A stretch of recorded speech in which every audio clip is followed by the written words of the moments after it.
Hello दोस्तों, नमस्कार। मैं सोनक मिश्रा आपका बहुत बहुत स्वागत करता हूं आप सबके अपने चैनल पर। दोस्तों, बहुत ही बड़ी अपडेट है, खास करके एनआईएस डीएलएड जितने भी छात्र हैं, सबसे पहले आप लोग वीडियो पे बने रहिए और लास्ट तक बने रहेगा। ये वीडियो आप सबके लिए सारा डाउट क्लियर कर देगा और एनसीटीई के माध्यम से क्या अपडेट निकल कर रही है भी आपको बताया जाएगा और रिट पिटीशन को लेकर क्या अपडेट है भी आपको बताया जाएगा। मैंने जैसे आपको वादा किया था, शाम तक मैं आपको बताऊंगा रिट पिटीशन कैसे दायर करना है, कब दायर करना है और कहां हम लोग मुलाकात कर सकते हैं। ठीक है ना? तो महत्वपूर्ण वीडियो होने वाली है, इसलिए आप लोग वीडियो को लास्ट तक बने रहेगा। अगर आप लोग चैनल पे नए हैं, अभी तक चैनल सब्सक्राइब नहीं किए हैं, तो प्लीज आप चैनल को सब्सक्राइब कर लीजिएगा। बिना किसी शुल्क के आपको चैनल को सब्सक्राइब करना है, क्योंकि आपको जो भी अपडेट चैनल के माध्यम से आएगा, आपको जानना वो अपडेट अति आवश्यक बन जाता है। ध्यान देने वाली बात बच्चों, आपको पता है कि 28 नवंबर को वो दिन होता है जहां पर एनआईएस के लगभग 14 लाख छात्र जो हैं वो प्राथमिक से बाहर कर दिए जाते हैं। क्यों? क्योंकि एनसीटी की एक गलती जहां पर हमारे 14 लाख अभ्यर्थियों की जिंदगी को बर्बाद कर देता है। आखिरकार इसकी जिम्मेदारी कौन लेगा? आखिरकार एनसीटी सुधार क्यों नहीं किया? आखिरकार एनसीटी पर कोई कार्रवाई क्यों नहीं करता है? आखिरकार बच्चे कब तक दूसरे की गई गलती पर भुगतान करेंगे? इसका जवाब क्यों कोई नहीं पूछ रहा है? ठीक है, तो वीडियो बहुत ही आप सबके लिए दोस्तों महत्वपूर्ण होने वाली है, तो अंत तक बने रहेगा। और आइए चर्चा करते हैं कि आप सबके लिए अब चीजें क्या हो सकती हैं, क्या पॉसिबल है। आप क्या यहां पर एनसीटी अपने गजट को सुधार करने जा रहा है, साथ ही साथ रिट पिटीशन दायर करने से हमारा क्या लाभ हो सकता है और रिट पिटीशन हम किस को लेकर हम वहां पे पार्टी बना करके हम रिट पिटीशन दायर कर सकते हैं। आइए वीडियो को शुरू करते हैं। उससे पहले जितने भी छात्र चैनल पे नए हैं, प्लीज वीडियो को लाइक शेयर सब्सक्राइब करना होगा। सबसे पहले वीडियो को शुरू करने से पहले आपको दो चीज समझना होगा कि अगर ये दोस्तों एनआईओएस दोस्तों के माध्यम से डीएलएड कराया गया छात्रों को, तो वो किस बेस पे कराया गया? कोई तो वहां पे चीजें रही होंगी, कोई तो दोस्तों पारित, कोई तो मान्यता पत्र रहा होगा। तो जी हां, जिस तरीके से एनसीटीई ने बीएड वाले अभ्यर्थियों के लिए गजट बना रखा था, ठीक उसी प्रकार देखिए, जहां इन्होंने आज देखिए पर अगर इनका गजट बन गया होता तो ये लोग बच जाते, एनआईएस के छात्र। देखिए चीजों को बारीकी समझिए। सबसे पहले एनसीटीई ने 22 सितंबर 2017 को एक मान्यता पत्र देता है कि जिसके माध्यम से जो एनआईएस है उसने डीएलएड करवाया बच्चों को। ठीक है, एनआईएस ने डीएलएड करवाया बच्चों को। इसमें क्या हुआ? बोला गया कि आप 24 मंथ का डीएलएड होता है, लेकिन आप बच्चों को 18 मंथ में डीएलएड करवा दीजिएगा, साथ ही साथ आप 6 महीना का इंटर्नशिप कराइएगा, ब्रिज कोर्स। ठीक, जिसमें यह चीजें 18/6/24 हो जाएगी और ये डीएलएड के बराबर हो जाएगा।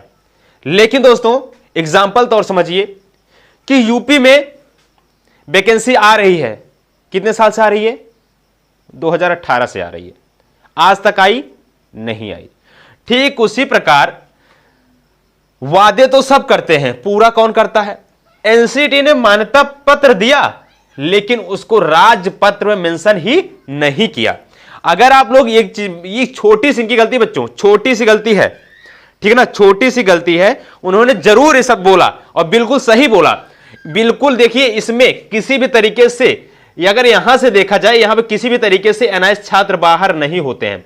लेकिन दोस्तों जैसे ही बात अगर आ जाती है राजपत्र में शामिल किया गया है कि नहीं किया गया है, ये ऑर्डर में शामिल किया गया, राजपत्र में शामिल किया गया नहीं किया गया है, तो तुरंत आ जाता है भैया तो राजपत्र में शामिल ही लिखवाया। यहां इसी को लेकर दोस्तों आप सबके जो यहां पे रमेश पोखरियाल पूर्व दोस्तों शिक्षा मंत्री हैं, उनके माध्यम से भी एक दोस्तों पत्र लिखा गया था। उसमें जी हाँ बच्चों, जो आप सबके शिक्षा मंत्री रमेश पोखरियाल ने, इन्होंने भी ये मेंशन किया था कि एनसीटी ने 22 सितंबर 2017 के मान्यता पत्र को राजपत्र में न प्रकाशन होने के कारण देश के समस्त 14 लाख एनआईओएस डीएलएड छात्रों को सरकार यानी सरकार की गलत नीतियों के और जिस तरीके से एनसीटी की गलत तरीके से हमारे एनआईएस के छात्र बाहर हो गए हैं। सब मिला के बच्चों आप सब ध्यान दीजिएगा, एनसीईटी की थोड़ी मात्र लापरवाही बोल सकते हैं, आधी मिनट की भी ये काम नहीं रहा होगा। अगर इन्होंने राजपत्र में चीजें करवा दिया होता, मेंशन करा दिया होता, तो कहीं ना कहीं आज एनआईएस के छात्र बिल्कुल बच गए होते। ध्यान देने वाली बात है, ये डीएलएड है, ये भी डीएलएड है, लेकिन अगर यहां पे 18 मंथ है, ठीक है ना, लेकिन ये दोस्तों सिर्फ और सिर्फ आप हवाई फायर किए हुए हैं। ठीक, लेकिन अब अगर आप राजपत्र में नहीं इसको मेंशन कराएंगे तो चीजें मानी नहीं जाती हैं। सुप्रीम कोर्ट सिर्फ राजपत्र मानता है, जिस तरीके से बीएड वाले अभ्यर्थियों को राजपत्र माना था। ठीक है, अब बात आती है, अगर यहां पे एनसीटी ने गलती कर दिया है तो आखिरकार इसको सुधार कर सकता है कि नहीं कर सकता है? तो बिल्कुल कर सकता है। अगर एनसीटी चाहे तो यहां पर इस मान्यता पत्र को राजपत्र पर मेंशन करके तुरंत सुप्रीम कोर्ट में एक याचिका डाल सकता है और तुरंत वहां पर एनआईएस के छात्र शामिल हो सकते हैं। सुप्रीम कोर्ट ने यही बोला कि भाई आपके जो मान्यता पत्र है राजपत्र में है कि नहीं है, सब मिला के बात ये बताइए। उन्होंने बोला नहीं है, तो कहे अगर नहीं है तो हम इसको मान नहीं सकते हैं। देखिए, मैंने हमेशा कहा है, जो हाई कोर्ट है या सुप्रीम कोर्ट है, किसी भी तरीके से आप इसको ना तो इमोशनल कर सकते हैं ना तो इसको बरगला सकते हैं। वो सिर्फ चलता है सबूत, प्रूफ पर। अगर आपके पास प्रूफ है तो आप हैं, अगर नहीं है तो आप नहीं हैं, ठीक है ना। इसलिए यहां पर दिक्कतें हुई एनआईएस के छात्रों को। अब बात आती है, यहां पे एनसीटी गजट सुधार करेगा तो क्या हो सकता है? बिल्कुल, अगर कर लेता है बच्चों, तुरंत आप सब एनआईएस में शामिल हो जाएंगे। इसलिए मैं आपसे एक बहुत ज्यादा रिक्वेस्ट करना चाहूंगा, आप सब लोग एनसीईटी पर दबाव बनाइए, दिल्ली चलने का प्रयास करिए, आप लोग संगठन बनाइए, वो सबसे पहले हम आपका साथ देने के लिए तत्पर रहेंगे। देखिए, बात करेंगे साथ ही साथ, अब सुप्रीम कोर्ट का जो ऑर्डर बच्चों 28 नवंबर को तो आया ही आया, आपको पता है, लेकिन ये ऑर्डर किस बेस पे है मैंने अभी आपको बता दिया है। अब बात करते हैं रिव्यू पिटीशन। रिव्यू पिटीशन एक ऐसा यंत्र है या एक ऐसा जरिया है, यंत्र मतलब जरिया मतलब जिस तरीके से हम कोई कार्य कर सकते हैं, जहां पर जो हमारे एनआईएस के छात्र हैं वो बच सकते हैं।